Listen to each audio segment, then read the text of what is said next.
destiny among the people. He stays. Who am I? Run and you may live. What will you do? What if Pathfinder wasn't the hero, but the villain all along? This recap is about to start aware in the comments that this story takes us back thousands of years to a time when people hadn't even heard of a place called America. The land was wild, its forests teeming with life, and the people living there led simple, peaceful lives. Among them was a woman who had a strange premonition, a vision that devils would one day come to their land.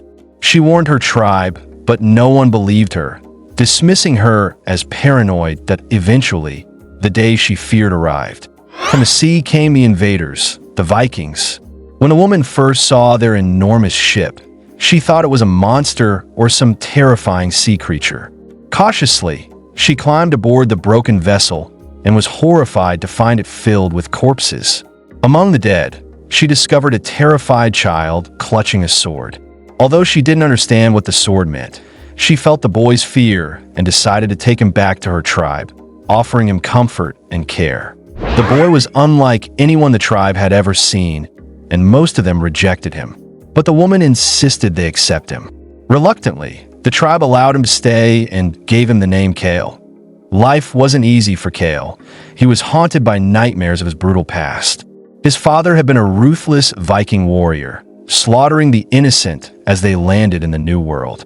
Kale, just a child, had been forced to watch the atrocities, and when his father tried to make him kill innocent children, he refused. Enraged, his father attacked him. Kale fled, stumbling into another Viking ship where he eventually fainted. By the time he woke up, the Viking ships had vanished, leaving behind only wreckage, the very place where the woman found him. Years passed. Kale grew up in the tribe and adjusted to their way of life. He learned their language, their customs, and began to see himself as one of them. However, some members of the tribe never fully accepted him. Nearby, in the mountains, lived another friendly tribe led by a respected man named Pathfinder. Kale had feelings for Pathfinder's daughter, Starfire, but he wasn't the only one. Another man from her tribe also loved her and grew jealous upon learning that Starfire loved Kale in return. During a meeting between the two tribes, Pathfinder shared that a recent harsh winter had killed many of his people, and they needed to relocate. This meeting had another purpose. Pathfinder planned to retire and appoint a new leader through a competition. Kale wanted to participate, but was barred from doing so because he was still seen as an outsider. Hurt and angry, Kale left the gathering, deciding to live in isolation. The next day, while hunting, he discovered Viking ships approaching the coast once again, far from his tribe. Kale couldn't warn them in time. By the time he returned, he found his home in ruins, his people slaughtered, and only a few survivors being tortured. Enraged, he tried to save them. Despite knowing he was outnumbered, he fought bravely, impressing even the Viking leader, who sent more men to challenge him. Though Kale killed several of them, he knew he couldn't win in a direct fight. He fled, using the terrain to his advantage, killing more Vikings from hiding. Eventually, Kale was injured by an arrow, but managed to escape by jumping into the water. He was later found unconscious in a cave by members of the mountain tribe. Despite his protests, warning them of the Viking threat, they took him back and treated his wounds. Once recovered, Kale told the tribe's leader that the Vikings had destroyed his people and were likely coming for them next. He urged them to flee. However, one of the men who disliked Kale was eager to fight, dismissing Kale's warnings. In response, Kale snapped a stick to show how easily their primitive weapons would break against Viking steel. Still, the tribe chose not to listen, and Kale prepared to leave alone. Just then, one tribesman who believed in Kale joined him. Meanwhile, those who doubted Kale went to his destroyed village and, upon seeing the devastation and Viking weapons, realized he had spoken the truth.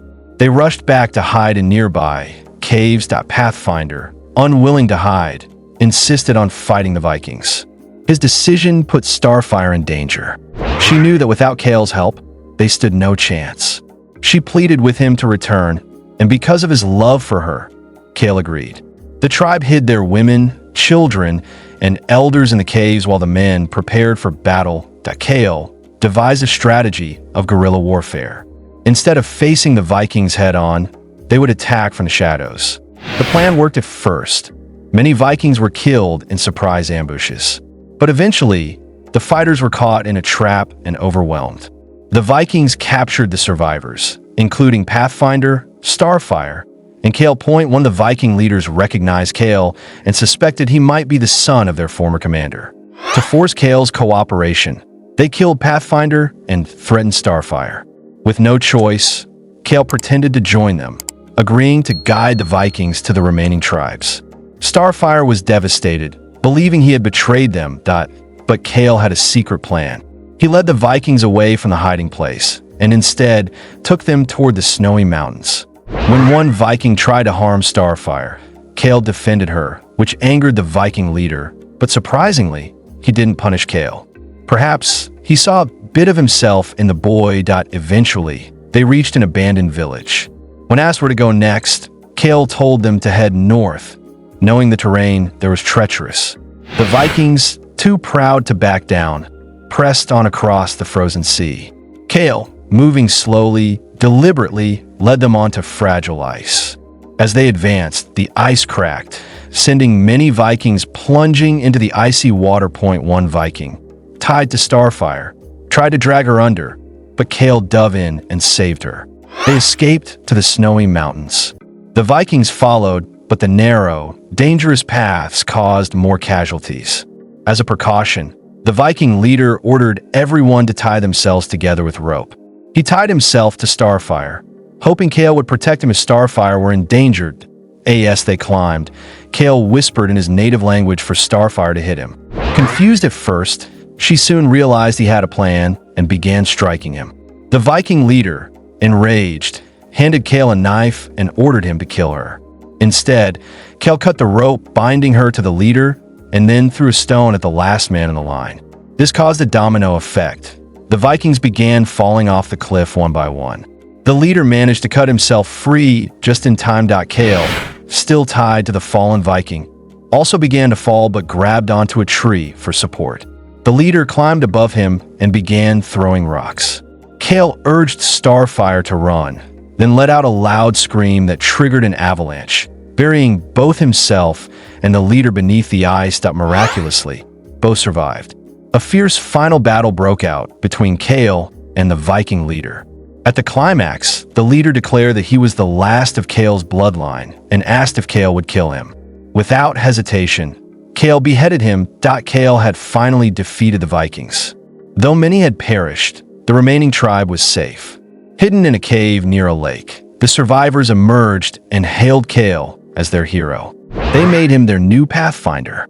Cale had been fully accepted at last, not as an outsider, but as their leader. He and Starfire were married, and together, they looked forward to a peaceful life in their homeland. Got a better theory? Drop it in the comments. The best take it to shout out in our next video. Thanks for watching.